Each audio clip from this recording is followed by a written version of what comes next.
Sportminister Fikile Mbalula het vandag met sportliggame vergader om hulle insette te kry oor die nuwe 60-40% sportkwota. Mbalula sê swart spelers word nie genoeg bevorder nie. Verlede week het hy gedreig sy departement sal verseker nasionale spanne neem nie internasionaal deel as hulle nie aan die nuwe kwotastelsel voldoen nie. Sportminister Fikile Mbalula se vergadering vandag met die topbestuurslede van die land se grootste sportorganisasies volg op 'n vroeëre een waar 'n verslag oor die stand van transformasie bespreek is.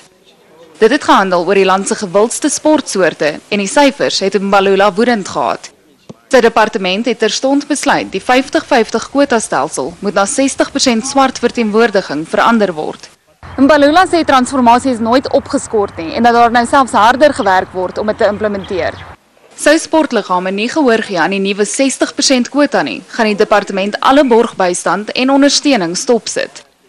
We owe this to the majority of young people in South Africa, whose dreams of becoming Bafana Bafana, whose hopes of becoming a Springboks, whose aspirations to be a Protea are sacrificed on the altar of personal interest and selfish ambitions of sports, people and administrators.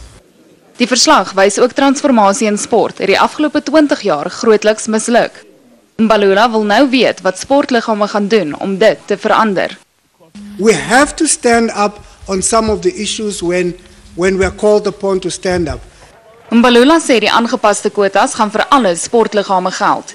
Sy departement gaan ook met AfriForum, Solidariteit en die Vryheidsfront Plus vergader om hulle besware oor die stelsel te bespreek.